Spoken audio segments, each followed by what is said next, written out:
하박국 2장 3절을 보면 이런 구절이 나옵니다. 비록 더딜지라도 기다리라. 지체되지 않고 정령 응하리라. 비록 더딜지라도 기다리라. 지체되지 않고 정령 응하리라. 하나님의 기도 응답이 더디다고 생각되더라도 절대로 불평하지 말고 하나님을 신뢰하는 마음으로 기다리라는 것입니다. 상황이 더 나빠질 수 있습니다. 나빠진 모든 것을 회복하기에 불가능해 보여도 너희가 감히 판단하지 말라는 거예요. 우리의 미래는 하나님의 영역인 거예요. 그런데 인간이 하나님의 영역을 침범하는 순간 우리는 불행해지는 겁니다. 그래서 어떤 상황 가운데 환경으로 판단하지 않고 하나님의 뜻이 어느 곳에 있는지를 우리가 분별하는 것이 중요하다는 것입니다. 그렇게 같은 고난을 겪고도 그리스도인은 고난을 대하는 자세가 달라야 합니다. 성령께서 깨달음을 주시어 하나님의 관점으로 내가 지금 겪고 있는 그 고난과 역경과 어떤 시련을 바라보기 시작하면 우리의 마음은 달라지는 거예요. 지금까지 우리가 문제만 바라보고 힘들어하고 어떤 소망 없이 살아가던 그런 어떤 공허한 삶이었다면 우리가 하나님의 관점으로 하나님의 시선으로 바라보면서 그곳에 생명의 길이 있다는 것을 발견하게 된다는 것입니다. 욥의 마지막을 한번 보십시오. 그는 이전보다 갑절의 축복을 받았습니다. 물질의 축복만이 아니에요. 풍요로운 가정의 축복을 받아 하나님께서 사랑하는 자녀들도 주셨어요. 사랑하는 여러분, 우리가 하나님께 감사치 못하는 이유가 뭘까? 저는 곰곰이 생각해 보았습니다. 어디에 이유가 있을까? 한편으로는 어쩌면 우리가 진짜 하나님을 신뢰하지 못하는 데 있지 않을까라는 생각도 해보았습니다. 정말 내가 하나님이 살아 계시고 하나님이 나와 함께하고 계신다면 나는 그 일을 해야만 하는 거예요. 피해가서도 안 되는 거예요. 정직하게 믿음으로 그 과정을 통과해야 되는데 우리는 자꾸만 피해가고 도망가고 아니면 세상 사람들을 의지하려고 합니다. 그래서 우리가 영어의 그 breakthrough라는 말은 우리말로 하면 도약이라는 말로 표현하지만 사실은 breakthrough잖아요. 부서뜨리고 통과하는 거예요. 직면하는 겁니다. 올 한 해 우리들의 삶을 돌아보며 우리가 얼마나 하나님을 신뢰하고 따랐는지 또 우리의 신앙생활에는 문제가 없는지 추수감사주의를 통해서 다시 한번 찬찬히 돌아보는 그런 축복의 시간이 되기를 주의 이름으로 축복합니다. 오스왈드 챔버스 목사님은 그의 글에서 하나님과 인간의 관계에 대해서 이렇게 표현한 글이 있었습니다. 하나님은 항상 우리로 하여금 책임 있는 존재로 살게 하려고 애를 쓰십니다. 그러나 우리는 할 수만 있다면 영적으로 미미한 존재가 되어 주님을 섬기려 하지 않습니다. 하나님의 축복은 오히려 우리로 하여금 하나님을 곁을 멀리 떠나게 하고 하나님이 주시는 고난은 우리로 하여금 하나님께로 가까이 가게 한다라는 것이에요. 사랑하는 여러분, 여러분이 이 말씀에 대해 어떻게 생각하십니까? 복을 받았을 때 오히려 더욱 하나님을 찾고 그 복을 지키기 위해 힘써야 할 텐데 오히려 복을 받으니까 오만한 자리에 앉고 죄인의 길에 들어서는 인간을 어떻게 설명해야 될지 모르겠습니다. 그래서 진정한 감사는 우리 자신을 아는 것으로부터 시작된다고 생각합니다.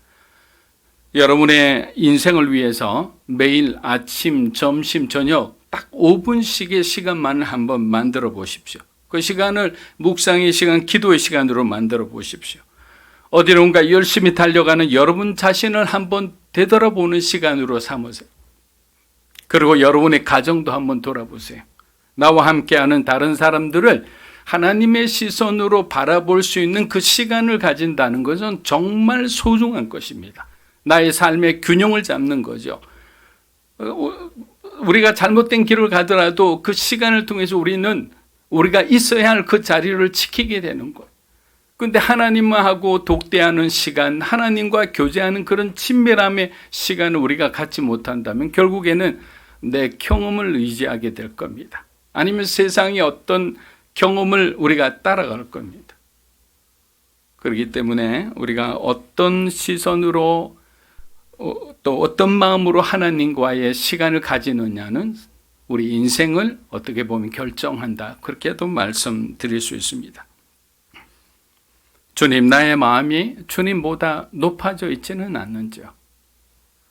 나의 생각이 주님보다 앞서지는 않았는지요? 이것이 우리가 한번 돌아봐야 할 질문이라 생각합니다. 빌립보서 4장 10절에서 12절입니다. 내가 주 안에서 크게 기뻐함은 너희가 나를 생각했던 것이 이제 다시 싹이 나매니 너희가 또한 이를 위하여 생각은 하였으나 기회가 없었느니라. 내가 궁핍함으로 말하는 것이 아니니라. 어떠한 형편에든지 나는 자족하기를 배웠노니 나는 비천에 처할 줄도 알고 풍부에 처할 줄도 알아. 모든 일, 곧 배부름과 배고픔과 풍부와 궁핍에도 처할 줄 아는 일체의 비결을 배웠노라. 마틴 로이드 존스 목사님은 그의 책에서 바울의 자족을 의미를 이렇게 해석했습니다. 제가 볼 때는 가장 우리가 이해하기 쉬운, 말은 좀 어렵게 들리지만 가장 정확한, 적합한 표현이라고 생각합니다. 어떠한 환경과 조건 속에서도 지배당하지 않고 휘둘리지 않는 자기 통제권을 가지고 있는 상태가 자족이다, 이렇게 표현한 거예요. 다른 말로 하면 바울 자신이 상황을 지배하지 환경이 절대로 바울을 지배하지 못하는 상태라는 거예요. 내가 자족하니까 그리스도 안에서, 하나님 안에서 내가 있어야 할 자리를 알고 지금의 나의 모든 본분을 내가 기쁨으로 감사함으로 받아들이니까 더 이상 지금의 나의 불행한 환경들이 나를 무너뜨리지 못한다는 거예요. 즉 자신은 더 이상 외부의 환경적 요인에 의해 내면의 평화가 끼어지지 않는 사람이다라고 표현한 거예요. 우리는 어떤 외부의 어떤 환경과 자금만 있어도 우리의 어떤 내면의 평화가 끼어지잖아요. 내가 그냥 흔들리는 우리의 모습을 어떻게 주체할 수 없을 정도로 그렇게 고통받는 우리의 모습을 보곤 합니다. 과거 그는 실라와 함께 빌립보 감옥에 투옥된 적이 있습니다. 어쩌면 지금보다 더 위험한 상황일 수도 있습니다. 그런데 이미 바울과 실라는 감옥에 들어간 지 얼마 되지 않아 자신을 둘러싼 환경을 지배하고 있었습니다. 지배된 것이 아니라 지배하고 있었어요. 매를 많이 맞아 살갗이 터지고 피가 흐른 자리는 곪기 시작했습니다. 로마 군대는 잘못도 하지 않은 이들을 사슬로 묶고 발에 착고를 채우고 마치 중재인 취급을 했습니다. 그런데 이런 억울하고 비참한 상황 속에서도 그들은 하나님을 찬양하기 시작했던 거예요. 여러분, 이것이 바울이 경험한 자족입니다. 찬양할 수 없는 환경에서도 하나님을 바라보고 찬양할 수 있는 것이 자족하는 바로 그러한 믿음이었던 겁니다. 그렇다면 이런 자족의 힘은 어디서 나오는 걸까요? 바울이 말하는 자족의 힘은 세상 사람들이 알지 못하는 예수 그리스도의 능력을 아는 데서 나온 것입니다. 그는 비록 환경적으로 상황적으로 어려움 가운데 처할지라도 우리의 모든 상황을, 우리의 모든 심정을 예수님이 알고 계시고 보고 계시고 언제든지 주님이 마음만 먹으신다면 이 모든 상황을 통제할 수 있는 분이 주님이시다라는 것을 아는 거예요. 그러니까 두려워하지 않는 거죠. 언젠가는 하나님이 이 문제 가운데 개입하실 것이다. 언젠가는 하나님이 이 어두운 세상을 빛 가운데 정말 건강한 세상으로 바꾸실 것이다. 이것을 믿으며 살아가니까 소망을 가지는 거예요. 그런데 하나님이 언젠가 이 세상을 바꾸시리란 그런 믿음조차 없다면 우리는 우울한, 날마다 암울한 그 세상을 소망 없이 살아가게 되는 거예요. 그래서 어떤 관점으로 어떤 믿음의 시선으로 바라보느냐에 따라 우리의 삶은 상당히 달라질 수밖에 없죠. 다니엘서 6장 1절에서 3절 우리 한번 읽어보겠습니다. 다리오가 자기의 뜻대로 구관 120명을 세워 또 그들 위에 총리셋을 두었으니 다니엘이 그 중에 왕에게 손해가 없게 하려 함이었더라. 다니엘은 마음이 민첩하여 총리들과 고관들 위에 뛰어남으로 왕이 그를 세워 전국을 다스리게 하고자 한지라. 자, 이제 바벨론 제국은 멸망했습니다. BC 538년에 멸망하고 페르시아 제국이 세계의 패권국이 되었어요. 이제 완전히 패러다임이 바뀌었습니다. 근데 다니엘의 나이가 80이 가까워졌는데도 그를 향한 제국의 왕들의 신임은 식을 줄 모릅니다. 바벨론과 메데 페르시아 이 연립 정부는 다리오를 이제 임시 왕으로 이제 선출을 했어요. 그리고 다리오는 이 다니엘의 지혜와 경험과 정직함을 믿기로 합니다. 그래서 그를 3명의 총리 중에 가장 선임으로 세우고 120명의 지방 장관을 다스리게 합니다. 어마어마한 고난이죠. 예전에 그 요셉이 가졌던 그런 고난을 가진 거예요. 레리 오스본 목사는 다니엘과 세 친구의 공통점에 대해 이렇게 기록합니다. 우리가 아마 본받아야 할 그런 점이 아닐까 생각해 봅니다. 이들은 만나는 모든 사람을 존중하는 훌륭한 태도를 가지고 있었습니다. 한마디로 그들은 무례와 담을 쌓은 사람이었다. 그들은 간수에서 포악한 왕들까지 모든 사람을 진실하고 겸손한 존중의 마음으로 대했습니다. 부정한 음식을 거절할 때나 우상에게 절하기를 단호히 거부할 때도 결코 상대방에 대한 존중의 마음을 잃지 않았습니다. 그랬습니다. 그러니까 우리는 그냥 어떤 것을 한다면 너무나 흑백논리나 대립적 시각으로 바라볼 때가 있어요. 그래서 예수 이름으로 막 이러면서 막 물러나라 이런 식으로 하는데 그렇지 않고 하나님께서 이곳이 내게 주신 그런 사역지고 이곳이 선교지라 하면 선교지 사람들의 먼저 마음을 얻어야 되지 않습니까? 그들의 마음을 움직여야 그들이 먼저 그리스도인의 삶에 감동을 받아야 복음이 들어갈 수 있는 거예요. 근데 우리는 그런 것을 삶으로 보여주지를 못하니까 복음이 들어가지는 못하는 거예요. 저런 이기적인 그리스도인들이 전하는 저런 말씀은 우리가 들을 필요가 없다. 그러니까 우리의 삶이 얼마나 중요한지, 다니엘이 왜 그렇게 존중받고 신뢰받았는지, 서로를 존중하지 못하는 것은 지금 우리들이 살고 있는 사회의 가장 큰 문제 중에 하나라고 생각합니다. 모든 영역에 있어 서로에 대한 존중이 사라지고 있는 것 같아 안타깝습니다. 그렇게 되면 어떻게 됩니까? 네 편, 내 편 이렇게 갈라질 수밖에 없는 것입니다. 그러나 다니엘과 세 친구는 존중의 기준을 여러분 잘 들어보십시오. 자기의 존중의 기준을 어떻게 잡았느냐? 하나님을 기준으로 잡았던 거예요.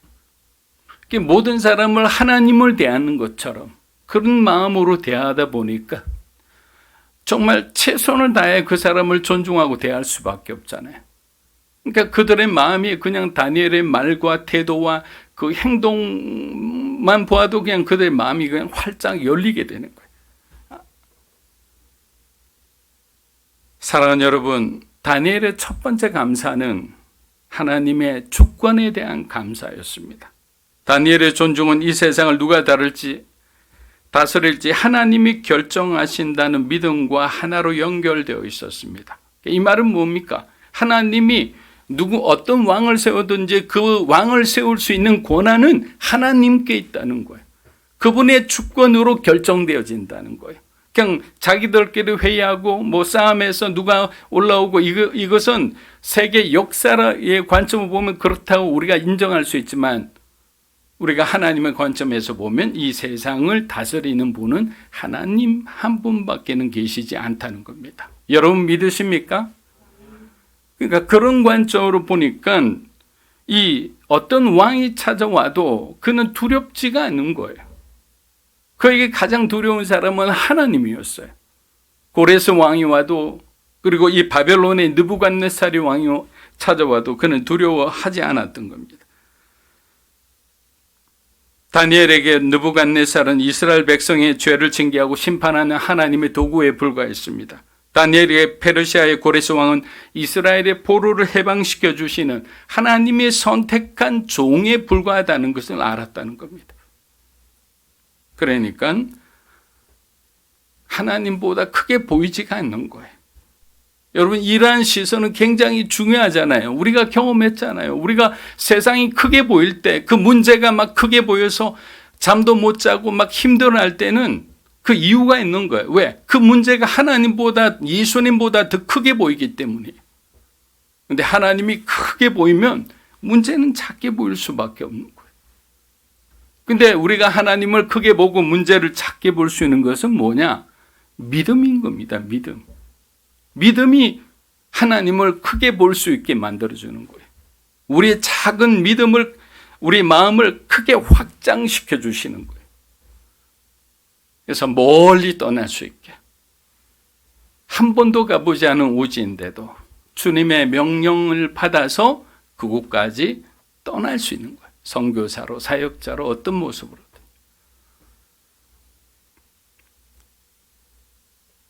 또한 다니엘은 환관이 된 자신을 비관하지 않았습니다. 그의 신앙은 자신이 직면한 모든 환경과 아픔을 초월해 있었기 때문입니다.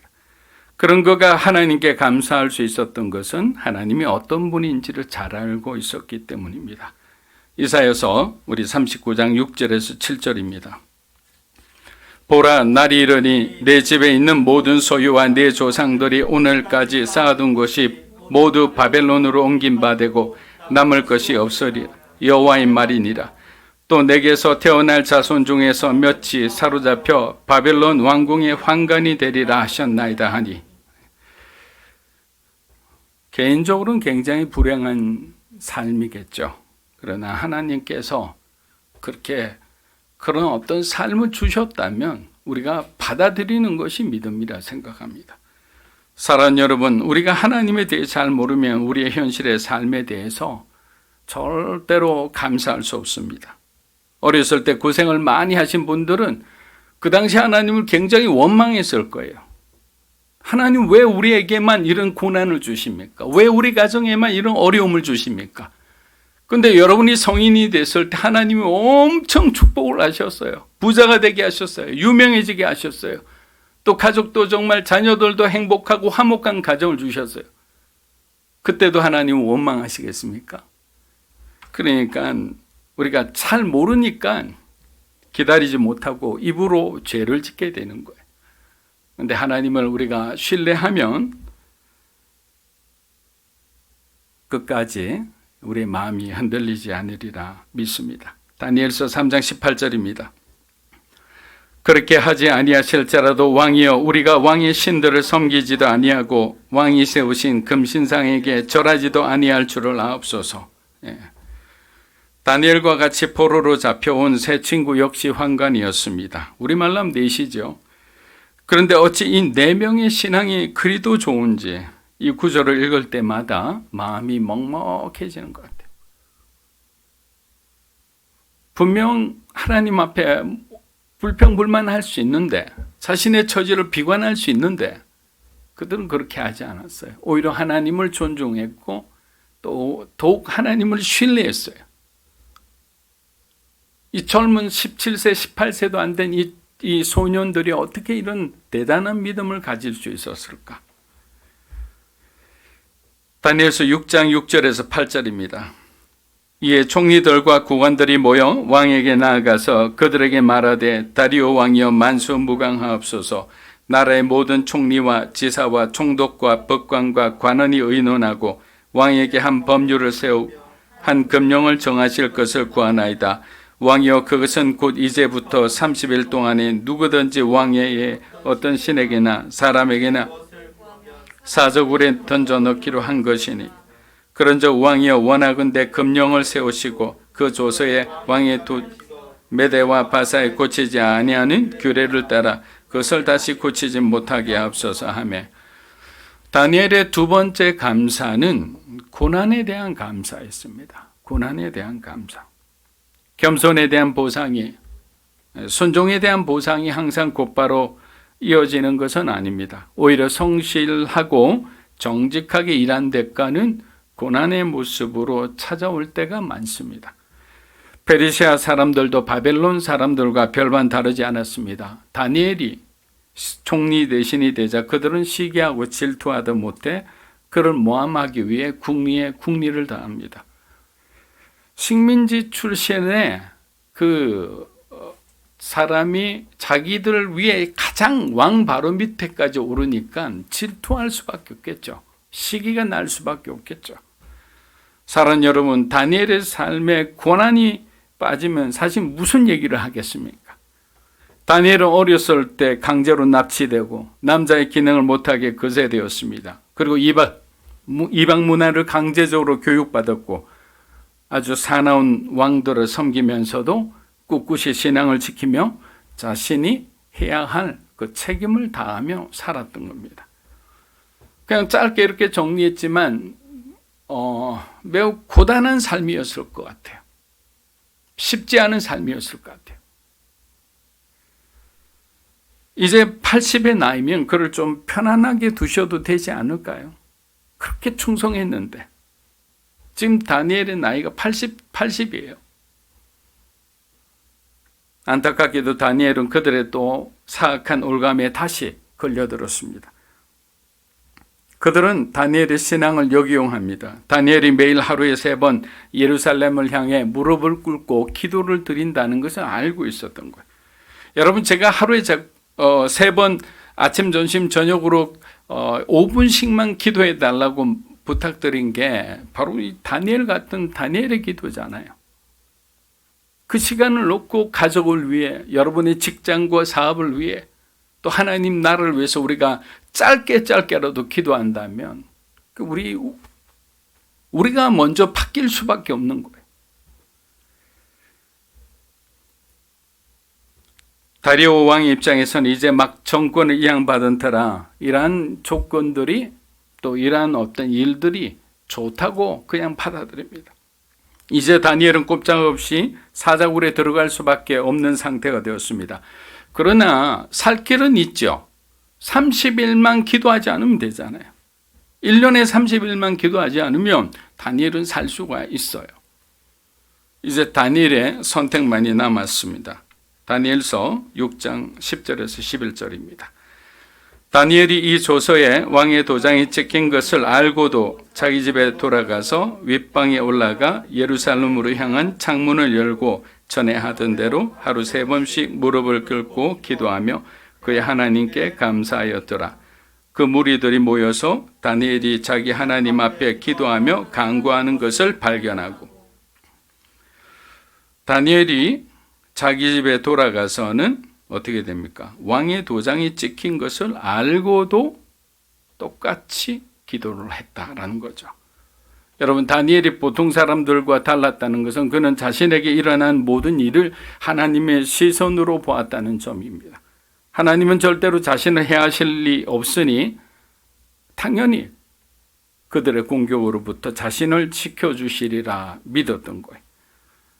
시편 기자가 고백한 것처럼 하나님이 나의 방패시고 나의 피난처시고 나의 산성이라는 거예요. 그 고백대로 그렇게 살은 거예요.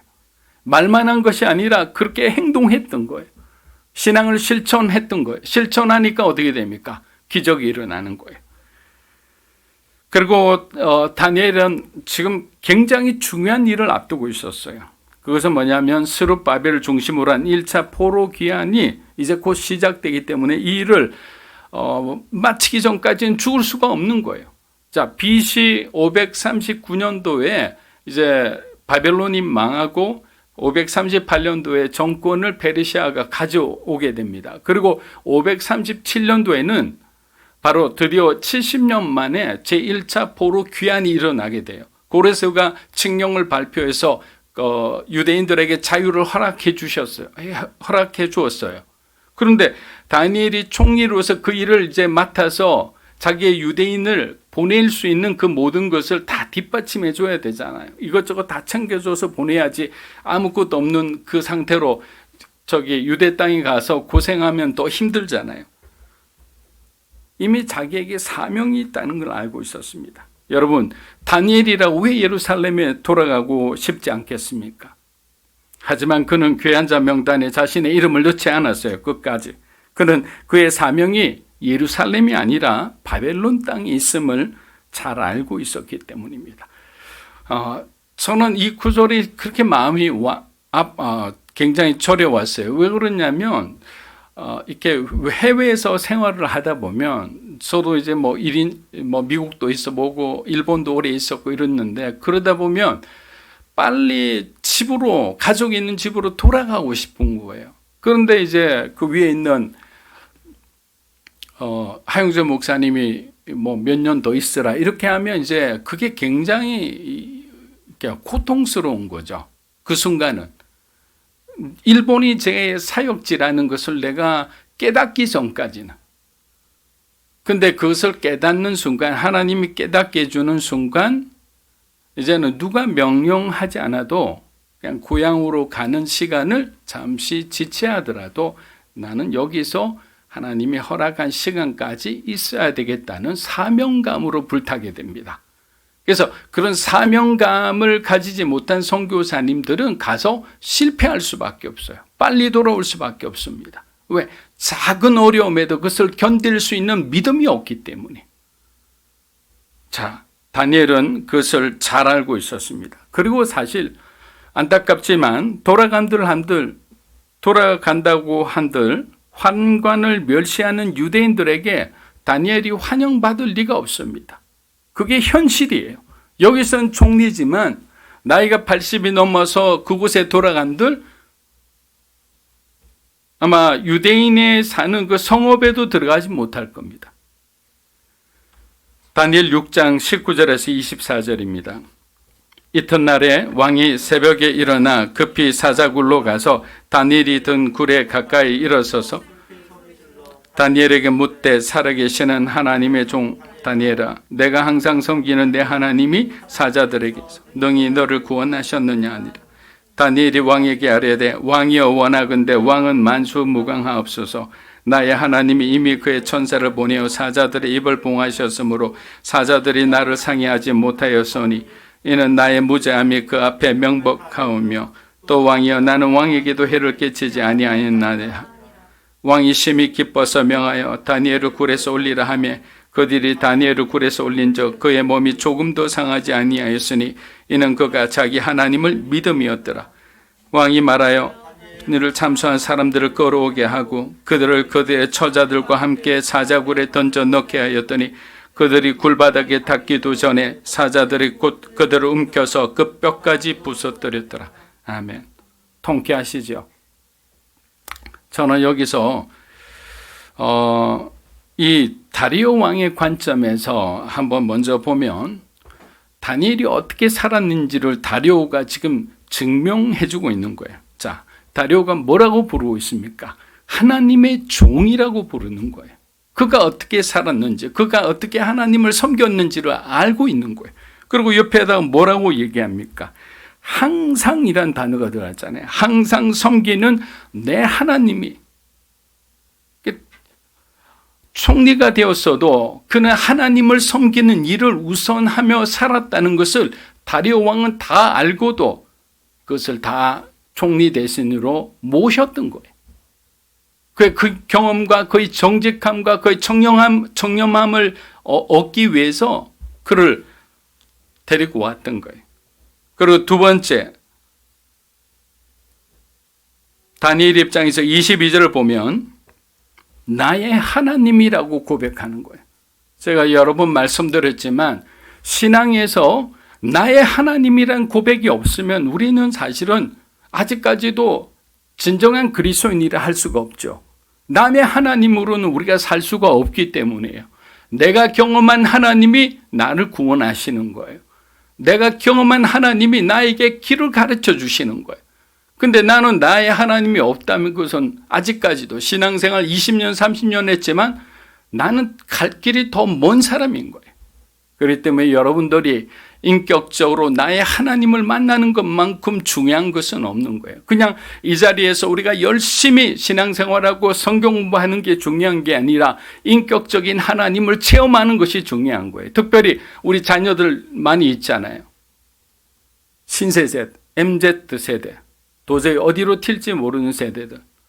이 세대들에게 길을 가르쳐 주는 것은 사실 부모님 이전에 하나님인 거예요. 그들이 인격적으로 중고등부 수련회나 아니면 뭐 대학부 수련회나 가서 하나님을 만나는 순간 어떻게 됩니까?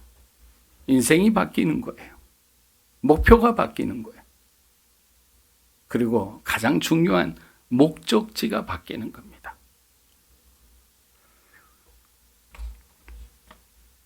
사랑하는 여러분, 다니엘이 극심한 고난에도 감사할 수 있었던 가장 큰 이유는 그는 하나님을 경외하는 사람이었어요. 하나님을 두려워한 사람이었다.